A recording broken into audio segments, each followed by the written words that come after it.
Bularas, mengirim dan juga yang akan membantu teman-teman MC semua yang ada di sini untuk memilih di Museum Konferensi Asia Afrika.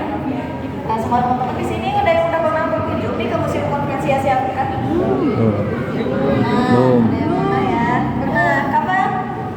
Kapan ya? Lama udah. Seru nggak itu di sini? Seru. Sama kita juga bakalan keliling-keliling lagi ya buat cari tahu dan juga melihat cerita-cerita apa aja sih yang ada di Museum Konferensi Asia Afrika ini. Nah, sebelumnya aku mau jelasin dulu terkait peraturan yang ada di sini. Jadi kalau teman-teman bawa HP atau bawa kamera, boleh untuk mengambil foto atau video, tapi tidak menggunakan flash ya. Dan juga dilarang makan dan minum selama di museum. Dan juga mohon tetap tenang dan juga tertib selama pemanduan berlangsung. Dia akan mulai dari sejarah museum ini sendiri. Jadi museum ini dulu diresmikan oleh Bapak Soeharto atau Presiden keberapa? Satu. Pertama. Bapak Soeharto kedua. Ya, Presiden kedua Indonesia pada saat itu di tanggal 24 April 1980. Jadi itu juga bertepatan pada 25 tahunnya Konferensi Asia Afrika. Jadi ini tuh sebagai peresmiannya. Nah, Konferensi Asia Afrika ini sendiri dimulainya pada tanggal 18 April 1955 hingga tanggal 24 April 1945 yang bertempat di Bandung, tepatnya di Gedung Merdeka dan juga di Gedung Wiwarna untuk sidang komite. Jadi di sini hanya untuk pembukaan dan juga penutupannya. Lalu teman-teman juga bisa lihat ini di belakang. Kita punya yang namanya koleksi diorama atau patung-patung yang menggambarkan suasana pada saat pembukaan Konferensi Asia Afrika. Nah, di sini teman-teman bisa lihat juga nih, kita bakal kenalan satu-satu sama orang-orang yang ada di sini. Bisa dilihat di depan sini ada Bapak siapa? Soekarno. Ada Bapak Soekarno. Bapak Soekarno waktu itu adalah presiden pertama kita. Yang sekarang waktu itu sedang mengisi sebuah pidato pada pembukaan Konferensi Asia Afrika dengan pidatonya yang berjudul Let the New Asia and a New Africa be born, atau lahirkanlah Asia baru dan Afrika yang baru. Pidato ini berlangsung selama 1 jam di Gedung Merdeka. Lalu kita bakal kenalan lagi nih sama orang-orang hebat yang ada di belakang ini. Ada yang namanya 5 negara sponsor, kita sebutnya di sini. Jadi ada 5 negara yang mensponsori Konferensi Asia Afrika ini. Kita bakalan kenalan dari sebelah sini. Yang pertama itu ada Bapak Jawaharlal Nehru yang berasal dari India. Lalu selanjutnya itu ada Bapak UNO dari Burma, atau mungkin yang sekarang kita kenal jadi apa? Myanmar. Myanmar, betul.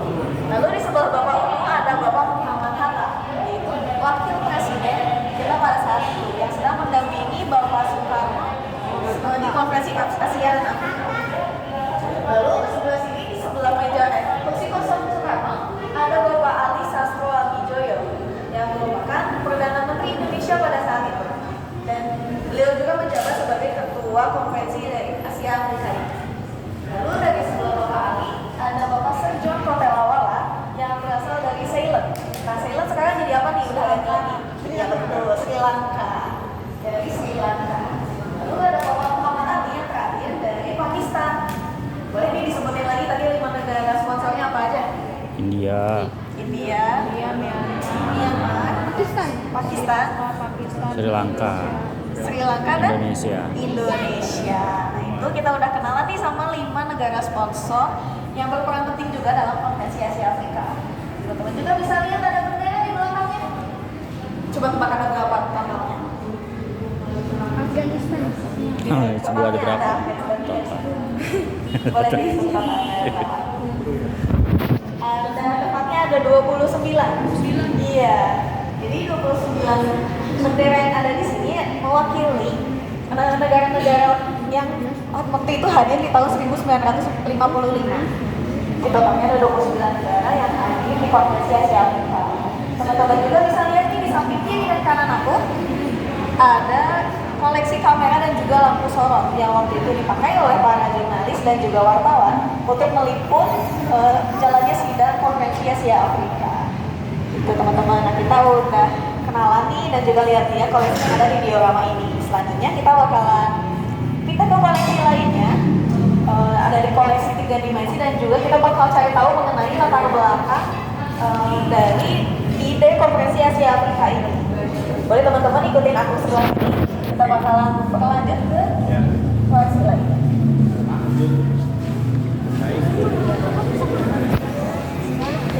Dan udah biarin aja, biarin. Udah bilang sih. Nah, teman-teman bisa lihat ke sebelah sini. Kita punya koleksi yaitu meja dan juga kursi rotan yang waktu itu Bapak Ali gunakan untuk menyambut para delegasi di Bandara Andir. Atau ada yang tahu sekarang Bandara Andir jadi bandara apa? Bandara satu-satunya di Bandung apa? Ya, sekarang jadi Bandara Hussein Sastra Negara. Bapak Ali waktu itu menyambut delegasinya di Bandara Andir. Bisa dilihat di sini Bapak Ali sedang berbincang dengan Prince Norodom Sihanouk dari Kamboja. Dan lalu sebelah sini ada koleksi kamera atau handy camera yang beratnya itu sekitar 10 sampai 12 kg. Waktu itu digunakan oleh para wartawan untuk meliput. Ya, berat banget, lumayan ya. Di sebelah sini juga kita punya mesin tik, ada 2 mesin tiknya. Yang satu itu adalah Remington dari sini, yang ini adalah mesin tik Royal mereknya. Ini digunakan juga untuk mengetik dan juga membuat berita waktu itu. Lalu di sebelah sini kita punya yang namanya teleprinter atau telex. Ini digunakan untuk menyebarkan berita waktu itu. Jadi ada sebuah alat yang digunakan untuk menyebarkan berita ke seluruh penjuru negeri mengenai konferensi Asia Afrika ini. Tapi sayangnya waktu itu dibatasin, sehari itu cuma 200.000 kata. Jadi cukup terbatas untuk penyampaian beritanya. Dan di belakang juga ada foto-fotonya nih para jurnalis dan juga wartawan yang sedang bekerja waktu itu. Balik ke sebelah sini teman-teman. Kita bakalan lihat ada Bapak Soekarno nih di sini.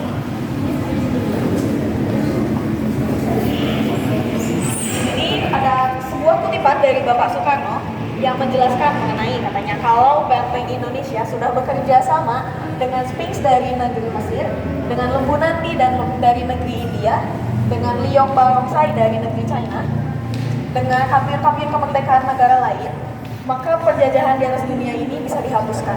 Itu adalah sebuah kutipan dari Bapak Soekarno pada tahun 1933. Nah, kutipan ini menjadi gagasan utama atau ide utama dari terlahirnya Konferensi Asia Afrika. Sebelah sini juga kita lihat ada kutipan dari Undang-Undang Dasar 1945 dan juga Pancasila. Nah, di sini kita bisa lihat di alinea keempatnya. Boleh dibacakan teman-teman sebelah sini? Ikut serta melaksanakan kepentingan keadaan Indonesia. Nah, dari alinea ini itu juga sebagai gagasan utama yang mendukung gagasan Bapak Soekarno tadi. Lalu di Pancasila sila kedua dan tahu sila kedua apa bunyinya? Kemanusiaan yang adil dan beradab. Jadi dua hal itu juga mendukung pernyataan Bapak Soekarno untuk melaksanakan konferensi Asia Afrika.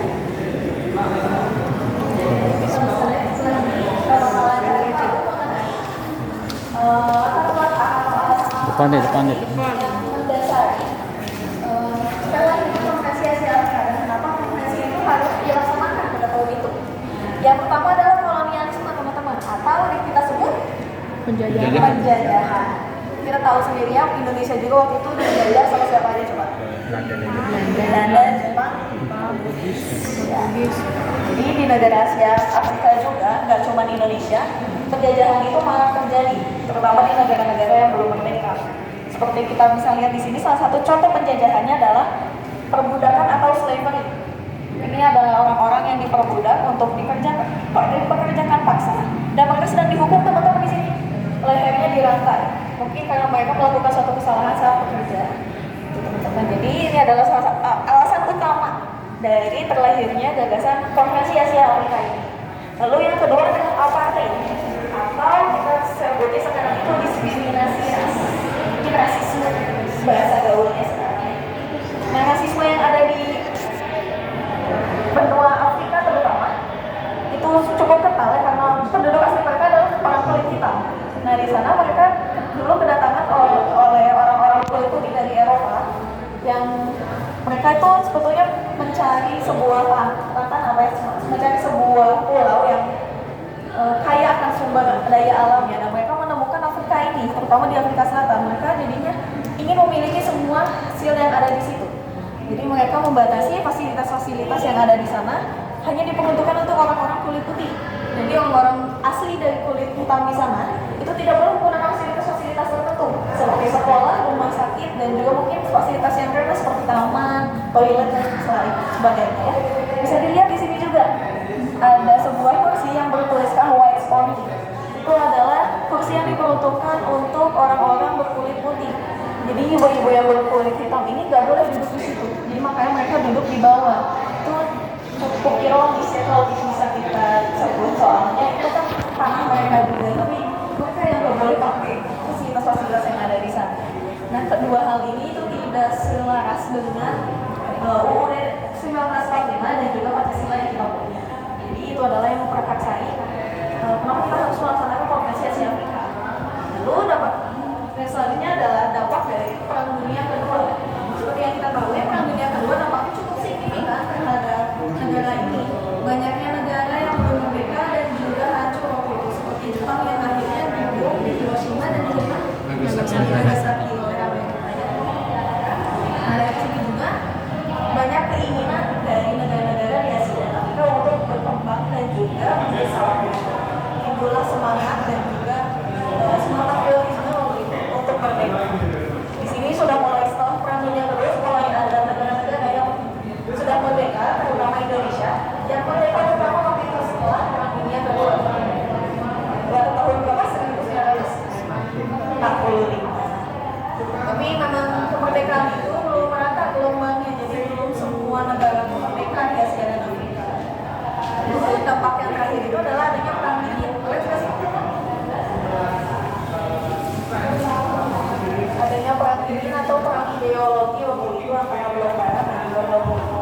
Jadi itu adalah salah satu dampak negatif dari terjadinya Perang Dunia Kedua waktu itu.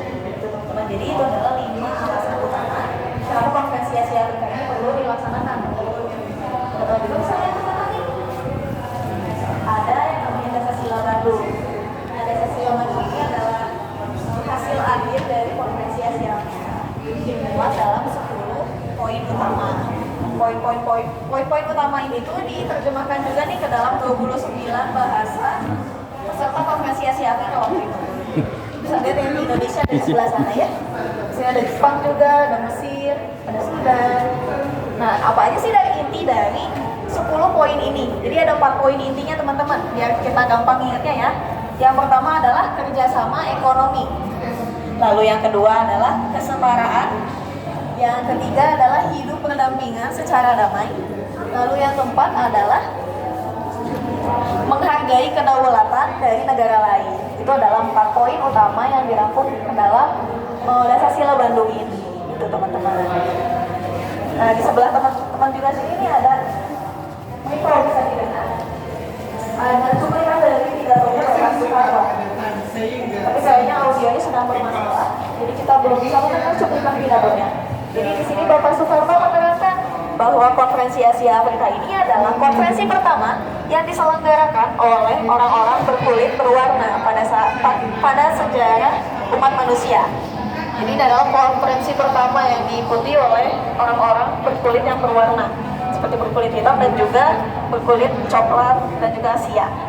Di sini bisa dilihat teman-teman, Bapak Soekarno sedang mengisi pidatonya di sini di Gedung Merdeka. Nanti kita bakalan ke sana, bakal lihat tempat konferensinya berlangsung. Di sini juga bisa dilihat ada jurnalis atau wartawan yang bekerja pada waktu itu untuk meliput jalannya sidang konferensi.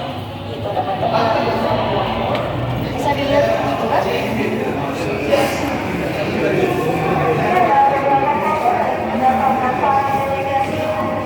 Ke Jakarta dan ke Bandung dimulai pada 4 hari sebelum Konferensi Asia Afrika ini dimulai. Bisa dilihat di sini ada Bapak Prince Norodom Sihanouk dari Kamboja yang kita lihat tadi lagi ngobrol sama Bapak Ali di sana. Dan juga ini ada Bapak Chou En-lai dari China. Beliau merupakan Perdana Menteri dari China. Nah, ini ada sedikit sedikit cerita nih mengenai anak kecil yang ada di sini. Namanya itu Jackson atau Jackson Le. Nah, dia ini anak yang paling pintar atau paling cerdas di Bandung pada waktu itu. Jadi Bapak Ali yang ada di sini mengundang Jackson untuk menyambut para delegasi di bandara waktu itu. Nah, beliau ini sedang berjabat tangan dengan Bapak CNI dan alhamdulillah sekarang beliau masih sehat walafiat, masih hidup dan juga masih sering kesini nih. Suka main ke Museum Konferensi Asia. Sini juga ada beberapa foto lainnya dari negara lain. Teman juga bisa lihat dulu nih, aku bakal jelasin. Ada satu cerita mengenai sebelum terjadinya Konferensi Asia Afrika ini. Ada sebuah cerita mengenai dimulai dari negara Thailand atau negara Sri Lanka. Jadi Perdana Menteri mereka mengirimkan sebuah surat kepada 4 negara. Ada yang ingat kan tadi 4 negaranya apa selain Thailand? Indonesia, Pakistan, Myanmar, India. Jadi Thailand atau Sri Lanka mengirimkan surat kepada 4 negara tersebut yang berisikan ajakan untuk atau undangan untuk mengikuti konferensi di Colombo atau di Sri Lanka. Nah, Indonesia juga dapat nih waktu itu suratnya dan kita cukup senang untuk menyambut surat itu dan akhirnya kita mempersiapkan apa saja yang akan kita bawa ke pertemuan tersebut. Akhirnya kita melaksanakan sebuah pertemuan di Bogor waktu itu, tepatnya di Tugu. Jadi di pertemuan Tugu ini akan membahas mengenai rumusan-rumusan dan juga apa aja sih yang bakalan dibawa ke Colombo. Nah, di satu sesi juga Bapak Soekarno menyampaikan pada Bapak Ali yang akan berangkat ke Colombo, katanya gini, Bapak Ali jangan lupa ya dengan cita-cita negara kita untuk melaksanakan sebuah konferensi setingkat konferensi Colombo ini, tapi cakupannya lebih besar katanya gitu. Jadi mencakup negara di Asia dan Afrika. Lalu Bapak Ali akhirnya terbang dengan membawa rumusan dan juga amanat dari Bapak Soekarno waktu itu ke Colombo. Akhirnya setelah sampai di Colombo, kelima negara tersebut berbincang secara informal waktu itu. Jadi perbincangannya enggak formal atau enggak kaku gitu. Cuma perbincangan yang santai waktu itu. Dan ada dirangkum menjadi 4 perbincangan waktu itu, ada 4 topik yaitu mengenai konflik di Indochina, agresi militer, lalu komunisme dan juga kolonialisme waktu itu atau penjajahan. Nah, di satu sesi Bapak Ali menyampaikan amanat yang disampaikan Bapak Soekarno tadi. Tapi ternyata ditanggapi oleh keempat delegasi lainnya itu dengan ragu-ragu gitu. Jadi mereka nggak yakin kalau kita bisa melaksanakan konferensi segede itu gitu, karena mengingat Indonesia juga baru merdeka selama kurang lebih 9 atau 10 tahun waktu itu.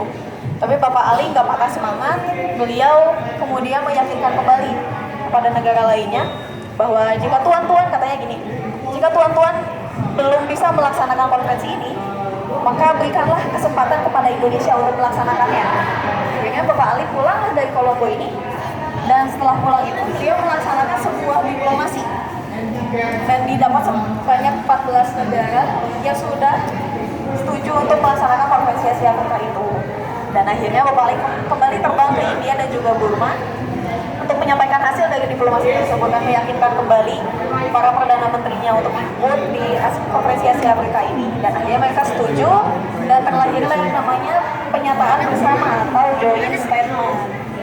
Nah, setelah keluarnya joint statement ini, teman-teman, Bapak Ali berinisiasi untuk melakukan konferensi lagi ke Bogor nih. Beliau mengundang keempat negara lainnya untuk melakukan pertemuan di Colombo yang akan membahas mengenai agenda, tujuan, dan negara-negara mana aja sih yang bakalan diundang nanti.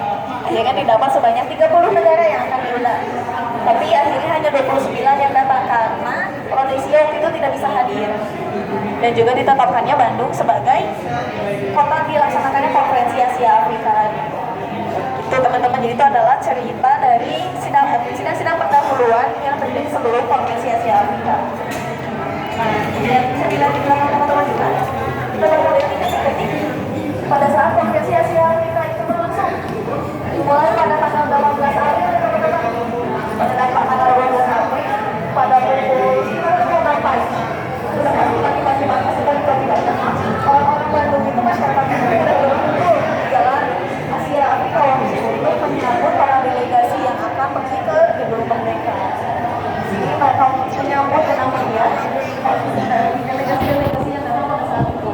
Lalu delegasi-delegasi tersebut sampaikan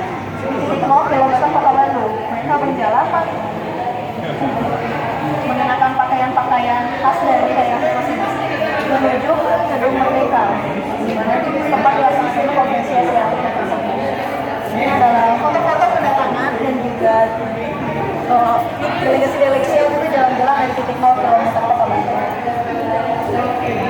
Setelah sampai di Gedung Merdeka, mereka akhirnya disambut oleh lagu Indonesia Raya waktu itu, dan konferensi langsung dibuka oleh Bapak Soekarno dengan pidatonya yang tadi aku udah jelasin itu ya. Dan di sini juga ditetapkan Bapak Ali Sastroamidjojo sebagai ketua dari konferensi Asia Afrika ini. Dan ditetapkan ada sebanyak 3 sidang komite waktu itu. Itu yang pertama adalah sidang komite politik, ekonomi, dan juga kebudayaan. Nah, sidang-sidang itu dilaksanakan di Gedung Dwi Warna, atau mungkin kita tahu sekarang itu adalah Gedung Pemendaharaan, yang letaknya itu sekarang ada di Gedung Geologi, sebelah Gedung Geologi, Museum Geologi. Iya. Kita bakalan cerita lagi apa aja sih isi sidang-sidang itu. Nah, sidang yang pertama ini adalah sidang politik, sidang komite politik yang diketuai langsung sama Bapak Ali Sastroamidjojo waktu itu. Nah, di sini tuh membahas mengenai hak-hak asasi manusia, lalu mengenai masalah-masalah rakyat jajahan, dan juga bagaimana cara memajukan perdamaian dunia waktu itu. Lalu yang kedua adalah sidang komite ekonomi yang diketuai langsung oleh Bapak Ruseno. Bapak Ruseno ini adalah seorang menteri keuangan pada waktu itu. Dan di sini itu membahas kebanyakan mengenai perdagangan dan juga kerjasama ekonomi. Lalu yang terakhir adalah sidang komite kebudayaan. Di sini diketuai langsung sama Bapak Muhammad Yamin, ada di sebelah sini nih, Bapak Muhammad Yamin ya. Nah, di sini tuh membahas kebanyakan mengenai pendidikan, informasi, dan juga kebudayaan. Nah, di sini juga kalian teman-teman tahu beasiswa kan? Ya. Nah, beasiswa itu adalah hasil dari sidang komite ini. Jadi beasiswa yang kita kenal adalah buah dari sidang ini. Itu teman-teman. Nah, akhirnya pada tanggal 24 April 1955 sidang resmi ditutup. Sebenarnya ini harusnya sidangnya ditutup pada tanggal 23 ya. Cuman karena sidang komite politik ini lama penyelesaiannya, jadinya diundur pada tanggal 24 dan menghasilkan sebanyak 6 komunike. Yang pertama itu mengenai kerjasama internasional, lalu kerjasama kebudayaan, lalu hak-hak asasi manusia, kemudian mengenai rakyat jajahan, dan juga masalah-masalah lain. Nah, 6 komunike ini dituangkan ke dalam Dasar-Sila Bandung yang tadi kita lihat di sebelah sana. Jadi itu adalah sidang akhirnya yang dilaksanakan di Gedung Merdeka ya teman-teman ini. Nah, selanjutnya kita bakalan lihat nih mengenai dampak apa aja yang diberikan oleh konferensi Asia Afrika ini kepada negara-negara di Asia Afrika. Nah, sebelumnya teman-teman bisa lihat nih ada koran-koran yang waktu itu ngomongin soal konferensi Asia Afrika. Ada koran dari Indonesia dan juga dari luar negeri. Ini ada dari Amerika, ada dari Belanda, dari Swedia, dan ada dari Jepang sebelah sini. Ini semuanya, hampir semuanya memberitakan mengenai konferensi Asia Afrika pada tahun itu, pada tahun 1955. Bisa dilihat ya di sebelah sini.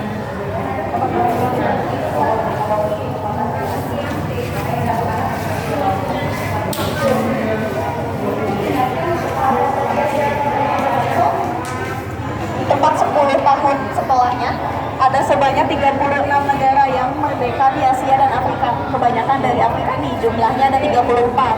Yang dari Asia itu ada 2. Coba bisa dilihat di mana Asianya. Malaysia dan Singapura. Jadi tepat 10 tahunnya itu ada 36 negara yang berhasil merdeka setelah konferensi Asia Afrika. Lalu dampak-dampak lainnya adalah semangat dari warga-warga atau masyarakat Asia dan Asia Afrika untuk melaksanakan konferensi-konferensi lanjutan seperti konferensi wanita Asia Afrika dan juga konferensi Islam Asia Afrika waktu itu. Lalu yang terakhir adalah akhirnya gerakan non-blok, atau di mana gerakan ini kita tidak memihak pada blok manapun. Seperti yang kita tahu tadi di perang dingin ya, ada blok barat dan blok timur, jadi kita memilih untuk tidak memihak pada blok manapun. Nah, ini gerakan ini diprakarsai atau dimulai oleh 5 negara. Salah satunya adalah Indonesia, yaitu Bapak Soekarno waktu itu. 5 negara itu adalah Indonesia, Mesir, Ghana, Yugoslavia, dan juga India. Gitu teman-teman. Jadi itu adalah 3 dampak utama atau 3 dampak positif setelah dilaksanakannya konferensi Asia Afrika. Teman-teman bisa lihat belakang nih. Foto-foto para ketua delegasi yang hadir pada waktu itu. Ini jumlahnya ada 29 dari 29 negara. Nah, teman-teman bisa tebak kan nih, nama delegasi yang paling panjang siapa?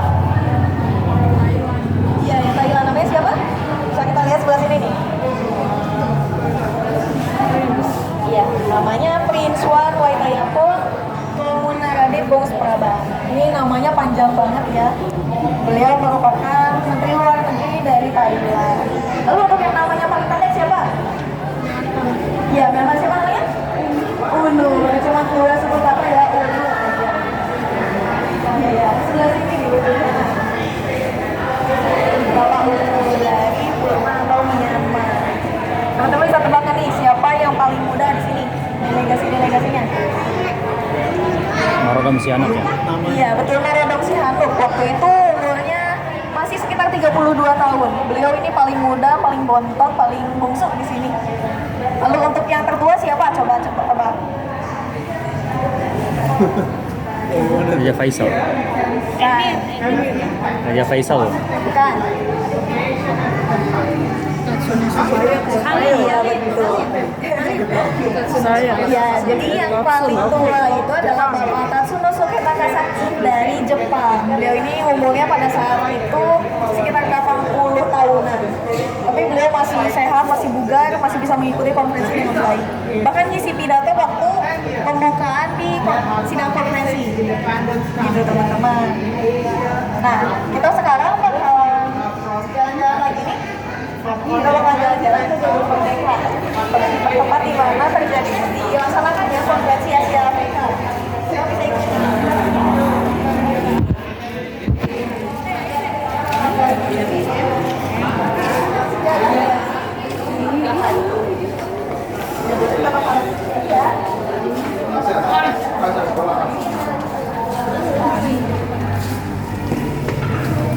Negara-negara.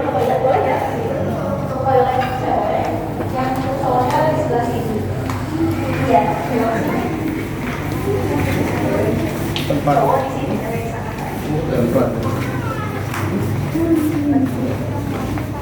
Kita sampai di Gedung Merdeka. Teman-teman bisa ikutin aku sebelah sini. Sebelah sini ya. Ini adalah ruang utama dari konferensi Asia Afrika waktu itu, namanya Gedung Merdeka. Teman-teman nanti kita bisa duduk di depan ya. Kursi-kursi yang udah disediakan. Atau mau di sini juga nggak apa-apa. Nanti aku jelasin dari sana ya. Boleh teman-teman duduk. Oke.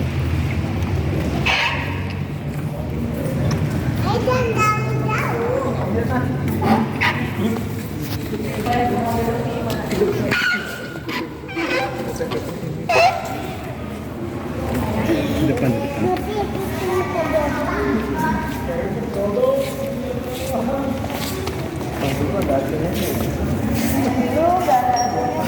Tapi kebetulan hari ini cuacanya dulu bagus, dingin, makanya sebagai tempat konsumsi. Soalnya cuacanya nyaman untuk dipakai bekerja sehari-hari. Supaya teman-teman dulu begitu.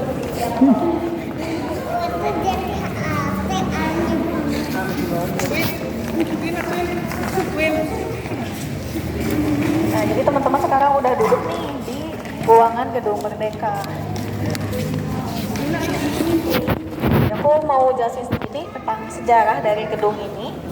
Dulu tuh pada tahun 1800-an atau pada saat kita dijajah sama Belanda, gedung ini dan gedung sana itu adalah merupakan sebuah toko kelontong atau toko sembako mungkin kita sebutnya sekarang, milik seorang pedagang Tionghoa atau pedagang dari Tiongkok yang akhirnya dibeli oleh Belanda dan dijadikan sebuah restoran yang namanya atau sebuah tempat perkumpulan yang namanya Societe Concordia. Ini namanya dulu tuh Societe Concordia ya, sebelum jadi diubah menjadi Gedung Merdeka. Lalu pada tahun 1921-an itu akhirnya direnovasi dan ditambahkan gedung ini. Nah, gedung ini tuh dulu ditambahin sebagai ballroom. Jadi fungsi utamanya itu untuk ballroom atau tempat pertemuan dan juga dipakai untuk tempat dansa waktu itu untuk nari-nari ya. Lalu pada tahun 1940-an pada saat kita dijajah oleh Jepang sempat juga direnovasi oleh Bapak Albers waktu itu, tapi nggak begitu banyak renovasinya, diganti itu cuman bagian depannya jadi agak melingkar. Nah, tapi fungsinya berubah juga nih di gedung sini, itu namanya Daitoa Kaikan atau sebuah pusat kebudayaan di Jepang, kebudayaan Jepang maksudnya. Lalu yang sebelah itu namanya Yamato yang digunakan sebagai bar dan juga restoran. Gitu teman-teman. Lalu pada tahun 1955 akhirnya Gedung ini dibeli oleh Bapak Soekarno dan direnovasi kembali, diperbaiki kembali dan dijadikan sebagai tempat konferensi Asia Afrika. Jadi itu sejarah singkat aja sih untuk pengetahuan kita ya. Gue mau jelasin nih teman-teman, sekarang duduk di kursi yang waktu itu dipakai juga oleh para delegasi pada tahun 1955. Jadi ini kursinya masih asli ya teman-teman. Kayu kursinya masih asli, yang diganti cuma covernya doang yang warna merah. Dulu itu covernya bahannya dari kulit, tapi mungkin karena udah nggak layak, jadi akhirnya diganti semua biar seragam juga. Lalu teman-teman bisa lihat nih ke depan, ada banyak bendera. Coba sih, sebenarnya ada perbedaannya nih dari bendera-bendera ini. Ada yang bisa lihat ke perbedaannya apa? Iya betul, ada yang warnanya abu-abu atau silver. Jadi perbedaan itu melambangkan yang abu-abu ini atau silver ini tuh dulu adalah peserta-peserta yang hadir pada konferensi Asia Afrika di tahun 1955. Nah kalau yang belakangnya warna yang gold itu yang hadir pada tahun 2015 di KTT ASEAN, peringatan 60 tahunnya konferensi Asia Afrika. Totalnya yang belakang itu ada 109. Jadi ada 109 negara yang hadir ditambah dengan PBB waktu itu. Ada bendera PBB di sana. Jadi ada totalnya 110 bendera. Yang di depan itu yang warna silver tadi cuma ada 29 sesuai sama pesertanya waktu itu. Teman-teman juga boleh lihat nih ke belakang nih. Di atas sana ada balkon. Nah balkon itu dulu digunakan oleh para wartawan, jurnalis dan juga translator atau penerjemah untuk bekerja dan juga meliput di sana. Tapi para translator dulu juga punya ruangan di sini nih. Persediaannya itu tuh dulu ada ruangan untuk yang digunakan oleh para penerjemah berbagai negara. Tapi sekarang sayangnya udah ditutup dan udah nggak bisa diakses. Teman-teman juga bisa lihat tadi yang di belakang ada 3 pintu kan. Nah itu tuh sebenarnya pintunya tuh terhubung, bukan terhubung. Jadi kayak pintu yang tengah itu adalah connecting door atau penghubung. Itu ada 2 ruangan. Yang sebelah sini adalah ruangan kerjanya Bapak Ali Sastroamidjojo waktu itu. Dan sebelahnya lagi itu adalah ruangan untuk sekretariat atau staf-staf lain, pekerja-pekerja lain yang bekerja di sana. Begitu teman-teman. Nah aku juga mau jelasin ini tentang lantainya. Lantai yang dipijak teman-teman ini sekarang adalah lantai yang masih asli dari tahun 1900-an, diimpor dari Italia dan dengan bahannya tuh marmer kalau nggak salah. Nah di sini ada perbedaannya teman-teman.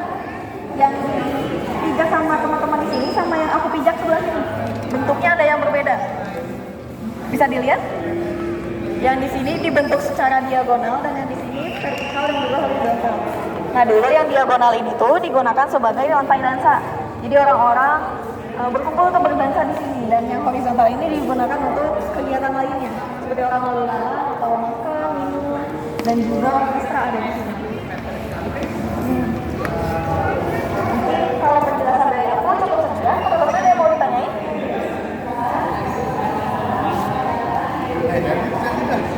Ada yang mau ditanyain? Oke, kalau nggak ada mungkin aku tutup ya pemanduan kita kali ini. Terima kasih sudah datang ke Museum Asia, Konferensi Asia Afrika, dan terima kasih sudah mengikuti pemanduan ini. Mohon maaf bila ada salah-salah kata atau perilaku. Terima kasih. Assalamualaikum warahmatullahi wabarakatuh. Ya, teman-teman boleh kan kalau bisa mau foto, boleh ke depan atau di tempat lainnya. Terima kasih Kak. Terima kasih juga teman-teman.